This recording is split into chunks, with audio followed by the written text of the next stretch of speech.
CM Siddaramaiah ಆರೋಪಕ್ಕೆ B Y Vijayendra ಕಿಡಿಕಾರ್ತಾ ಇದ್ದಾರೆ. ಅನ್ವರ್ ಮಾಣಿಪ್ಪಾಡಿ ಆರೋಪ ಕಾಂಗ್ರೆಸ್ಸಿಗರ ವಿರುದ್ಧ.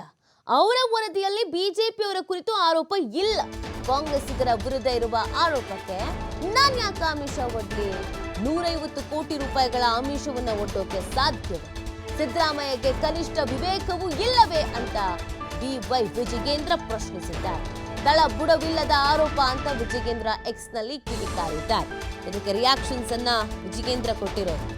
ನಾನು ಯಾಕೆ 150 ಕೋಟಿ ಆಮಿಷವನ್ನ ಒಡ್ಲಿ? 150 ಕೋಟಿ ಆಮಿಷ ಒಡ್ಡೋದಕ್ಕೆ ಸಾಧ್ಯನಾ? ಸಿದ್ದರಾಮಯ್ಯನವರು ಕನಿಷ್ಠ ವಿವೇಕವೂ ಇಲ್ಲದೆ ಈ ಥರದೊಂದು ಆರೋಪವನ್ನ ಮಾಡ್ತಾ ಇದ್ದಾರೆ ಅಂತ ತಮ್ಮ ಎಕ್ಸ್ ಅಕೌಂಟ್ನಲ್ಲಿ ಈ ರೀತಿಯಾಗಿ ರಿಯಾಕ್ಷನ್ಸ್ ಅನ್ನ ಕೊಟ್ಟಿದ್ದಾರೆ. ಸಿಬಿಐ ಇಡಿ ತನಿಖೆಗಳಿಗೆ ಬೆಚ್ಚಿ ಬಿದ್ದಿರುವಂಥ ನೀವು ರಾಜ್ಯಪಾಲರು ಪ್ರಾಸಿಕ್ಯೂಷನ್ ನೀಡಿದ ಅನುಮತಿಯನ್ನು ಪ್ರಶ್ನಿಸಿ ಘಟಾನುಘಟಿ ಹಿರಿಯ ವಕೀಲರನ್ನ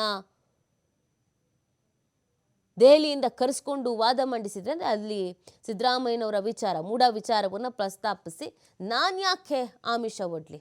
ಆ ವರದಿಯಲ್ಲಿ ಕಾಂಗ್ರೆಸ್ಸಿನವರ ಬಗ್ಗೆ ಗಂಭೀರವಾದಂಥ ಆರೋಪಗಳಿತ್ತು. ಅದಕ್ಕೆ ನಾನು ಯಾಕೆ ಆಮಿಷ ಒಡ್ಬೇಕು ಅಂತ ಕಿಡಿಕಾರಿದ್ದಾರೆ. ಕನಿಷ್ಠ ವಿವೇಕವೂ ಇಲ್ಲವೇ ಅಂತ ಬಿವೈ ಈ ವಿಚಾರಕ್ಕೆ ಸಂಬಂಧಪಟ್ಟಂತೆ ತಮ್ಮ ಎಕ್ಸ್ ಅಕೌಂಟ್ನಲ್ಲಿ ರಿಯಾಕ್ಷನ್ ಅನ್ನು ಕೊಟ್ಟಿದ್ದಾರೆ.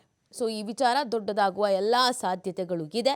ರಾಜಕೀಯ ಆರೋಪ ಪ್ರತ್ಯಾರೋಪಕ್ಕೆ ಕಾರಣವಾಗುವಂಥ ಸಾಧ್ಯತೆಗಳು ಕೂಡ ದಟ್ಟವಾಗಿದೆ.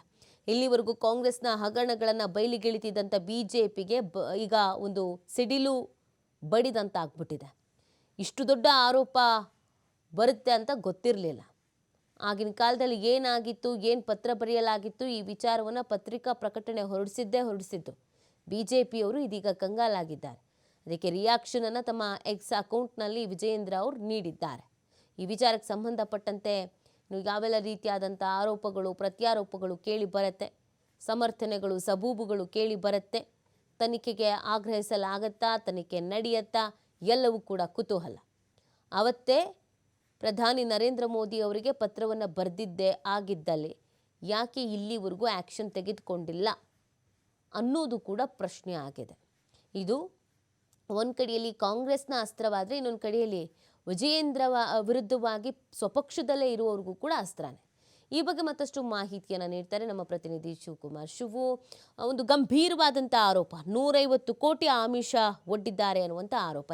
ಈ ವಿಚಾರ ಎಷ್ಟರ ಮಟ್ಟಿಗೆ ರಾಜಕೀಯವಾಗಿ ಸಾಕಷ್ಟು ಆರೋಪ ಪ್ರತ್ಯಾರೋಪಗಳಿಗೆ ಕಾರಣವಾಗಬಹುದು ಅಂತ?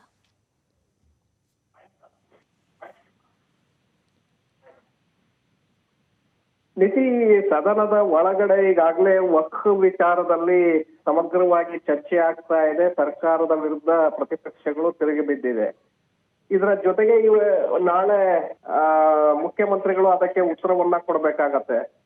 ಉತ್ತರವನ್ನ ಕೊಡುವಂತ ಸಂದರ್ಭದಲ್ಲೇ ಮುಖ್ಯಮಂತ್ರಿ ಸಿದ್ದರಾಮಯ್ಯ ಅವರು ನಿನ್ನೆ ಒಂದು ಪತ್ರಿಕಾ ಪ್ರಕಟಣೆಯನ್ನ ಹೊರಡಿಸ್ತಾರೆ. ಅದರಲ್ಲಿ ವಿಜಯೇಂದ್ರ ಅವರು 150 ಕೋಟಿ ರೂಪಾಯಿಗಳ ಆಮಿಷವನ್ನ ಒಡ್ಡಿದ್ರು ಅಂತ ಹೇಳಿ ಆಗಿನ ಅಲ್ಪಸಂಖ್ಯಾತ ಆಯೋಗದ ಅಧ್ಯಕ್ಷರಾಗಿದ್ದಂತ ಅನ್ವರ್ ಮಾಣಿಪ್ಪಾಡಿ ಅವರು ಪ್ರಧಾನಿಯವರಿಗೆ ಪತ್ರವನ್ನ ಬರೆದಿದ್ರು ಅನ್ನುವಂತ ವಿಚಾರವನ್ನ ನಿನ್ನೆ ಬಹಿರಂಗ ಮಾಡ್ತಾರೆ.